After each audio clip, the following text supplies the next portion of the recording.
Can you imagine for a second the conversation between father and son? Muadh radiallahu ta'ala anhu asks Abdurrahman, how are you?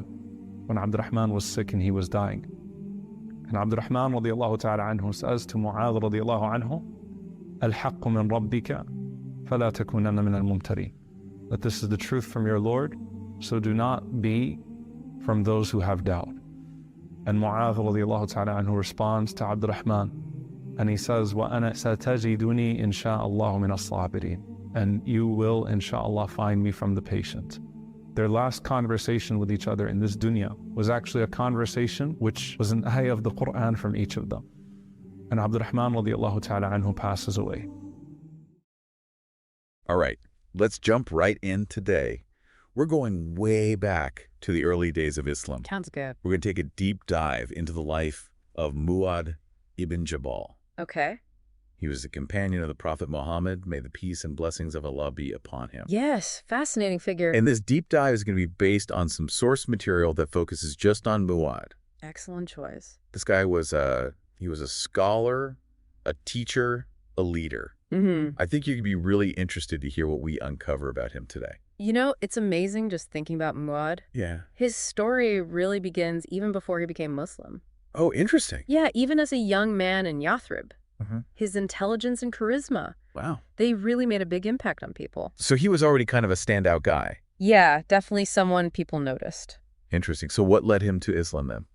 Well, he converted thanks to the teachings of Muadh Ibn Umar. Okay. He was sent by the Prophet Muhammad, may the peace and blessings of Allah be upon him, to Yathrib, to share the message of Islam. Got it. And it wasn't just a passive conversion either. Oh, really? Muadh was part of the Second Aqaba Pledge, Okay, I've heard of that. where he and other early Muslims pledged their allegiance to the Prophet Muhammad, may the peace and blessings of Allah be upon him. Wow. Big moment. Yeah, that was a turning point, right? Absolutely. It really showed the growing strength of the Muslim community in Yathrib at that time. For sure, yeah. But it sounds like Muadh didn't just pledge allegiance. No, He took some pretty dramatic action. he did, yeah. He and some of his peers, Okay. they went out and destroyed idols in Yathrib. Wow. That's a pretty bold statement. It was, yeah, a powerful symbolic Yeah. act, rejection of the old ways, Well, the yeah. total commitment to Islam. Yeah. It was a really inspiring thing for a lot of people. Right. Like Amr ibn al-Jumu, he was a prominent figure. Seeing that really inspired him to convert as well. So he's putting his beliefs into action. Yes. He's not messing around. Exactly. No messing around. Okay, so one thing that really jumps out at me about Muadh is his just incredible dedication to knowledge. Oh, yeah. You know, the text really highlights how much time he spent Right. with the Prophet Muhammad. May the peace and blessings of Allah be upon him, learning directly from him, Absolutely. absorbing everything he could Yeah. about the Quran and the laws of Islam. Yeah, and, you know, all that learning and dedication, Yeah. it really transformed him. Yeah. He became one of the most knowledgeable companions, especially when it came to Islamic law. That's fascinating. People, you know, they would come from all over Oh, wow. just to get his legal judgments and interpretations. So he was like the go-to guy. He was, yeah. In fact, That's amazing. the Prophet Muhammad, may the peace and blessings of Allah be upon him. Yes. He himself said, Okay. the most knowledgeable of my ummah in matters of halal and haram is Muadh Ibn Jabal. Wow, that is a huge statement coming from the Prophet Muhammad. May the peace and blessings of Allah be upon him. Yeah, really shows you Muadh's expertise Yeah, it really does. in Islamic law. So not only was he interpreting the law, Right. but he was also entrusted with something so important, Yeah. serving the Quran Yeah. itself. So important. So he was one of the 6 companions That's right. who compiled the Quran during the Prophet Muhammad's, may the peace and blessings of Allah be upon him, lifetime. Imagine that responsibility. I can't even imagine. Wow, ensuring the accuracy Yeah. of the divine revelation. It's awe-inspiring. It really is. And, you know, the text really emphasizes the respect that he earned because of this knowledge. Of course. You know, even other companions looked up to him Absolutely. with such admiration. Yeah. You really get a sense of someone who embodied wisdom and piety. I Yeah. mean, not only his peers, Yeah.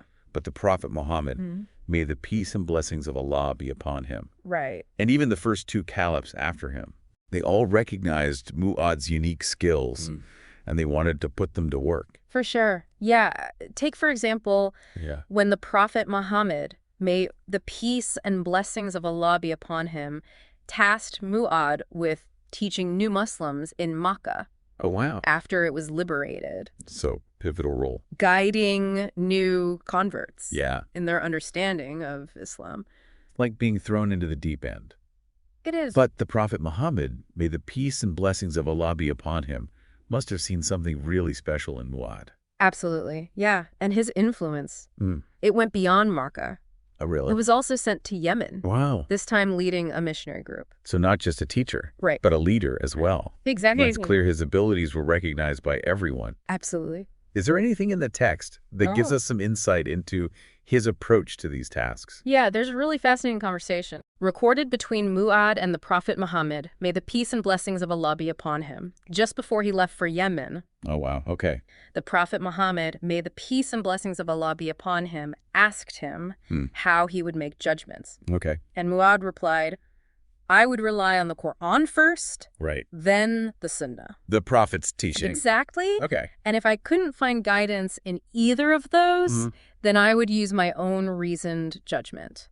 Interesting. So he had a system. He did, yeah, a way of approaching those complex situations Yeah. where there wasn't a clear-cut answer. And that's what's called ijtihad, right? Exactly, reasoned judgment. That's fascinating. Yeah, it's really important in Islamic jurisprudence because Yeah. it shows that while the Quran and the Sunnah are the primary sources of guidance, Right. there's also room for reasoned judgment when dealing with new situations. Yeah. New unprecedented situation. Exactly. That's so interesting. But, this conversation, it wasn't all, sunshine and roses. Yeah. The text says that their farewell was tinged with sadness Yeah. because the Prophet Muhammad, may the peace and blessings of Allah be upon him, had a feeling that they might not see each other again. It's true. It was a poignant moment. Yeah. The Prophet Muhammad, may the peace and blessings of Allah be upon him, he sensed his own mortality Yeah. and the loss that the Muslim community would face. Right. It's a reminder, even in times of great progress and expansion, Yeah. there's also that sense of the fleeting nature of life. What a powerful realization. It is. So, after the Prophet Muhammad's, may the peace and blessings of Allah be upon him, Yes. passing Mu'adh continued to serve the Muslim community That's right. under Caliph Umar. Mm-hmm.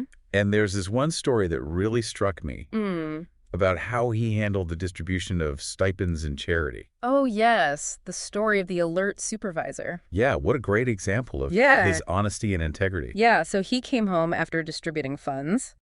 With nothing for his own family. Really? And when his wife asked him about it, Yeah. he simply said, I have an alert supervisor watching over me. So he's saying he couldn't take anything for himself because Right. he was being closely monitored. Exact. But was there actually a supervisor? Well, not quite. Okay. You see, his wife, Yeah. she was used to officials bringing home gifts for their families. Okay. So she was a bit confused. Yeah. And she even complained to the women of Umar's household. Oh, no. And word eventually got back to Umar. I see. Umar, Yeah. very meticulous guy. Mm-hmm. And so he questioned Mu'adh about this supervisor. I can only imagine Umar's reaction when Muadh said there wasn't one, I know. that it was just the best excuse he could come up with. Right. It's actually a funny moment. It is. In the text, it says that Umar laughed I bet. and even gave Mu'adh a gift. Wow, what a great story. It's a good one. It really humanizes these figures. Yeah, but behind the humor Right. is something really important about Muadh's character. That's right. It really speaks to his unwavering commitment to fairness and transparency, even when nobody was watching. Exactly. It's remarkable. It is. But his contributions didn't end there. No, they didn't. Caliph Umar, recognizing Muadh's expertise in teaching, he sent him to Syria That's right. to help spread Islamic knowledge. It was a good move. So the governor of Syria had requested teachers Yes. to instruct the people in the Quran and Islamic principles. Mm-hmm. So Umar chose 5 companions Right. who had compiled the Quran during the Prophet Muhammad's, may the peace and blessings of Allah be upon him, lifetime. And was Muadh one of them? He was. Not only was he included in that group, he was one of the final 3 chosen to actually go. Oh, wow. 2 of the companions were excused because Right. of age and illness. Okay. So that left Muadh, Right. Ubadah ibn Samit, and Abu Adr. So these 3 highly esteemed companions, Yes. they were entrusted with this huge responsibility. They were. were. Spreading Islamic knowledge in Syria makes you wonder where they all ended up. Yeah, well, they were sent to Homs first. Okay. And from there, they were to decide who would stay and who would go to Damascus and Palestine. A pivotal moment for all of them It was. to decide where they would focus their efforts. So where did Muadh end up? Well, he was sent to Palestine. Okay. And sadly, it was there that he fell ill. Oh, no. And passed away. Oh, what a tragic turn of events. It was. Dying so far from home. Yeah. While on such an important mission. It was a great loss for the entire Muslim community. Yeah. But even in his final moments, you see his unwavering faith and acceptance. You know, as he was nearing death, Muadh turned towards the Kaaba, the holiest site in Islam, and he welcomed death. Wow. Like a long-awaited visitor. He even prayed to Allah, expressing his lack of desire for worldly possessions and his wish for a good death as a believer.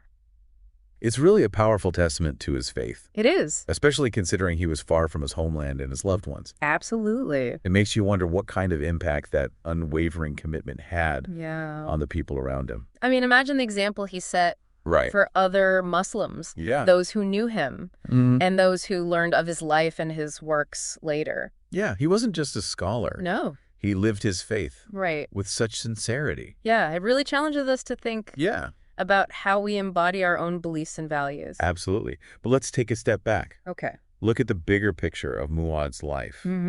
We've seen him transform from this bright young man in Yathrib into a leading scholar and teacher. Yeah, it's an inspiring story. Remarkable journey. It really is a testament to the power of knowledge. Yes. Faith and dedication. And his story makes me think about the importance of mentorship as well. Oh, yeah. He was fortunate to learn directly from the Prophet Muhammad. May the peace and blessings of Allah be upon him. That's true. You can really see how that close relationship shaped him into the person he became. Absolutely. I mean, having access to that guidance and wisdom from the Prophet Muhammad, may the peace and blessings of Allah be upon him, must have been incredible. Incredible experience, and then he takes that knowledge and uses it to teach and guide others. That's right. It's like this beautiful cycle of knowledge being passed down. Yeah, and we can't forget about his role in preserving the Quran. Of course not. You know, he wasn't just a scholar. He helped lay the foundation for Islamic jurisprudence. Yeah, his story really highlights the human element involved in that transmission and interpretation of religious teachings. That's so true. It's a process that requires dedication, understanding, and commitment to accuracy. And Muadh embodies all of those. He really does. He wasn't just passively receiving knowledge. He was actively engaging with it.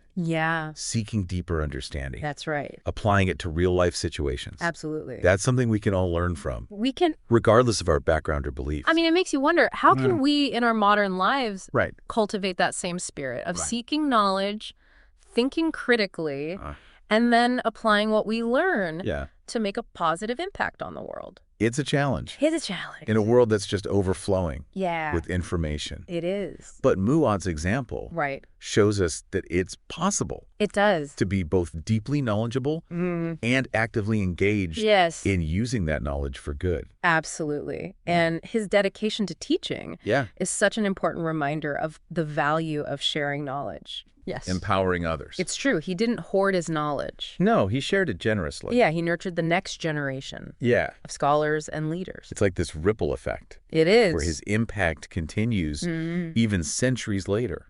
And that brings us to such a crucial point. What's that? Muadh's story reminds us that history isn't just about dates and events. No, it's not. It's about people, their lives, Right. the legacies they leave behind. And Muadh Ibn Jabal left behind quite a legacy He did. that continues to inspire and resonate even today. As we reflect on his life, it makes you wonder, what can we take away from his story that we can apply to our own lives, even centuries later? Yeah, it's amazing to think about, centuries later. I know. We can still learn so much from Muadh Ibn Jabal. Absolutely. So what are some key takeaways that we can maybe apply to our own lives today? Well, I think one of the biggest ones is the importance of lifelong learning. Oh, yeah? Muadh, Yeah. he never stopped seeking knowledge, Right. even when he was already considered an expert. It's true. He saw it as a continuous process, Yeah. something to embrace throughout life. That's such a valuable lesson. It is. Especially today. Yeah. In today's world where everything is moving so fast, Right. it's so easy to get caught up in the day-to-day and kind of forget to actively pursue knowledge. Yeah, exactly. So it's really inspiring to see how he made learning such a central part of his life. Absolutely. And he didn't just accumulate knowledge for the sake of it either. Right. His life highlights the impact we can have when we combine knowledge with action. Right. He wasn't content with simply possessing knowledge. It's true. He actively used it to serve his community and to spread the message of Islam. He was a teacher, a judge, a leader, a missionary. Right. So many different hats. He did. Yeah. But in each of those roles, he was using his knowledge. That's right. To make a positive difference. It's a really powerful reminder that knowledge is most valuable when it's shared and put into practice. And I think, his approach to engaging with people is also just incredibly relevant today. It is. He interacted with people from all different backgrounds, different beliefs, with respect. Yes. And compassion. Yeah, he saw his mission as one of education and guidance, right? Not coercion or judgment. Such an important reminder. It is. Especially as we navigate, this increasingly interconnected and diverse world. Yeah, it's about approaching differences with empathy right. and a willingness to learn from each other. Absolutely. For those of you listening who want to learn more about some of these inspiring figures from early Islamic history, I highly recommend you check out the Sahaba Role Models YouTube channel. Oh, yeah, that's a great suggestion. They've got tons of resources, videos that delve into the lives of the companions of the Prophet Muhammad. May the peace and blessings of Allah Filava be upon him. I think we've all been really touched. I think so, too. By Muadh Ibn Jabal's story today. Yeah, he was remarkable. He was a man of such remarkable intellect. He was. Unwavering faith and a deep commitment to his community. He really embodies, those ideals of Islamic scholarship and leadership. And while we may not all become renowned scholars or leaders, yeah, it's true. We can all strive to embody his spirit. Absolutely. That lifelong learning, compassionate service, dedication to making a positive impact on the world. It's a legacy. It is. Worth reflecting on and maybe even emulating in our own unique ways.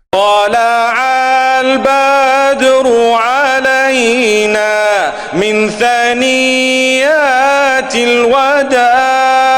الوداع وجب الشكر علينا ما دعا لله داع أيها المبعوث فينا جئت بالأمر المطاع